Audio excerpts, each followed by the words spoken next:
আসসালামু আলাইকুম। আশা করি সবাই ভালো আছেন। আমি সাইফুদ্দিন অপূর্ব। ভাইরাল সাইফুদ্দিন অপূর্বর দ্বিতীয় বক্তব্য। তিনি কি বললেন বিস্তারিত আলোচনায় ভিডিওর মধ্যে আছে, সকলে মনোযোগ সহকারে দেখুন। আমি গত কয়েকদিন আগে একটা আমার বক্তব্য ভাইরাল হয়েছে। তো সেখানে বক্তব্যর এক পর্যায়ে আমি বলেছিলাম সেনাবাহিনী ল্যাপটপ চুরি করেছে। আসলে এটা ভুল। আমি আমি একটা নিউজ দেখে একটা ভিডিও দেখে বিভ্রান্ত হয়েছি, অনেকেই বিভ্রান্ত হয়েছে। এটা আসলে ল্যাপটপটা সংসদ ভবনের ছিল। সংসদ ভবনের একটা ল্যাপটপ লুট হয়ে যাচ্ছিল, বাংলাদেশ সেনাবাহিনীর কোনো একজন সদস্য সেটাকে উদ্ধার করে জমা দিয়েছেন। এখন ওই উদ্ধার করে জমা দেওয়ার মাঝামাঝি সময়ে কেউ একজন ভিডিও করে সোশ্যাল মিডিয়াতে আপলোড করেছে, সেজন্য অনেকেই বিভ্রান্ত হয়েছে। তা আমিও বিভ্রান্ত হয়েই সেই অভিযোগটা দিয়েছি। তো আমি আন্তরিকভাবে দুঃখিত যে আমার জানাতে কমতি ছিল। পরবর্তীতে যখন আমি জানতে পারি যে এটা আসলে বাংলাদেশ আর্মি চুরি করেনি, এটা লুট হয়ে যাওয়া ল্যাপটপ তারা উদ্ধার করে দিয়েছে, তখন আমার খুব খারাপ লাগছে যে আমি ব্যক্তিগতভাবে খুবই কষ্ট পেয়েছি যে আমার দ্বারা বাংলাদেশ সেনাবাহিনীর ইমেজ নষ্ট হওয়ার মতো একটা সিচুয়েশন তৈরি হয়েছে। তো দ্যাটস ওয়াই আমি আজকে আপনাদেরকে এই বিষয়টা ক্লিয়ার করার জন্য আসছি। বাংলাদেশ সেনাবাহিনী আমাদের আস্থাভাজন, তারা তাদের নৈতিকতা নিয়ে আসলে প্রশ্ন তোলার কোনো সুযোগ নেই।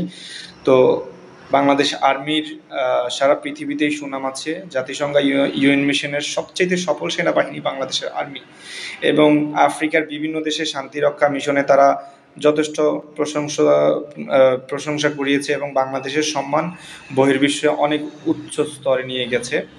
তো সেহেরা লিওনের রাষ্ট্রীয় ভাষা বাংলা করেছে বাংলাদেশ সেনাবাহিনীর সম্মানে, এবং বাংলাদেশের একজন সেনা অফিসারকে তাদের দেশে অনেক আন্দোলনও হয়েছে সেনা প্রেসিডেন্ট বানানোর তাদের দেশের। তো এই বাংলাদেশ সেনাবাহিনীর এত এত সুনাম, এত ইয়ের মাধ্যমে যখন আমার একটা ফেক নিউজ দেখে যখন আমি নিজে বিভ্রান্ত হয়েছি, আমি আরও এই বিষয়টা যখন বলে জাতি অনেকেই বিভ্রান্ত হয়েছে, সেজন্য আমি আন্তরিকভাবে ক্ষমা প্রার্থী। আমার সেনাবাহিনীদের ভাইদের অনেক সদস্যরা হয়তো আমার এই এই স্টেটমেন্টে কষ্ট পেয়েছেন। এই জন্য আমি আন্তরিকভাবে দুঃখিত, আমাকে ক্ষমা করে দিবেন। কারণ আপনারা সবাই দেশের জন্য কাজ করছেন, দেশের জন্য অনেকেই জীবন দিচ্ছেন, অনেকেই জীবন দেওয়ার ইচ্ছা রাখেন। তো সেই জায়গা থেকে যখন একটা মিথ্যা অভিযোগ আপনাদের বিরুদ্ধে হয়, আপনারা স্বাভাবিকভাবে খুব কষ্ট পাবেন। আমার কলিজার ভাইরা, আমাকে ক্ষমা করে দিবেন। আমি মানুষ হিসেবে আমি ভুল ত্রুটির ঊর্ধ্বে নই। তো আমি ভুল করে ফেলেছি, আপনারা কষ্ট পাবেন না। আর আরেকটা বিষয় আমি ক্লিয়ার করতে চাই যে সেনাবাহিনীরা আমার স্টেটমেন্টের পর যখন আমাকে তুলে নিয়ে গিয়েছিল, সেনাবাহিনী যদি না থাকতো হয়তো আমাকে মানুষ মেরে ফেলতো।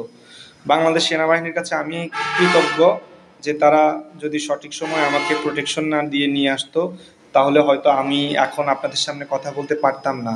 তো আমি বাংলাদেশ আর্মির কাছে চিরকৃতজ্ঞ, তারা আমাকে সঠিক সময়ে এসে উদ্ধার করেছেন। এবং আরেকটা বিষয় হচ্ছে, তারা আমাকে অফিসে নিয়ে যাওয়ার পর আমার সাথে খুব ভালো বিহেভিয়ার করছেন। তাদের তাদের ব্যবহারে আসলে আমি মুগ্ধ। কারণ একজন আসামিকে ধরে নিয়ে সাধারণত অনেকে অনেক রকমের টর্চার করে, কিন্তু বাংলাদেশ আর্মি মানে সম্পূর্ণই তাদের বিহেভিয়ার আলাদা। তাদের মানে আমার সাথে ন্যূনতম খারাপ ব্যবহার করেনি। তো বাংলাদেশ আর্মি, আমি এখন প্র্যাকটিক্যালি আমি অফিসে যাওয়ার পর আমি বুঝলাম যে বাংলাদেশ আর্মির ব্যবহার, তাদের ট্রেনিং কতটা উন্নত। তো আমি বুক থেকে মানে মন থেকে বাংলাদেশ আর্মির প্রতি আমি রেসপেক্ট করছি এবং কৃতজ্ঞতা জানাচ্ছি। তারা এখন আমার কলিজার ভাই হয়ে গেছে। এতদিন আমার ভাই ছিল, এখন আমার কলিজার ভাই হয়ে গেছে। বাংলাদেশ আর্মির আসলে প্রশংসা করে শেষ করতে পারবো না। তারা খুবই আন্তরিকতার সাথে আমার সাথে আমাকে নিয়ে গেছেন সেখানে। তারা আমাকে ন্যূনতম কোনো খারাপ বিহেভিয়ার করেননি। তো আমি তাদের প্রতি কৃতজ্ঞতা জানিয়ে আপনাদেরকে বলবো যে বাংলাদেশ আর্মির সম্পর্কে আপনাদের পূর্ব যে ধারণা ছিল সেটাই রাইট। কারণ বাংলাদেশ আর্মি আমাদের দেশের গর্ব, আমাদের সম্পদ। আমি জাতির কাছেও ক্ষমা চাইছি, কারণ আমি একটা মিথ্যে ফেক নিউজ দেখে আমি এই বিভ্রান্ত হয়ে আমি নিজেও অনেককে বিভ্রান্ত করেছি। ঠিক আছে, সবাই ভালো থাকবেন। আসসালামু আলাইকুম।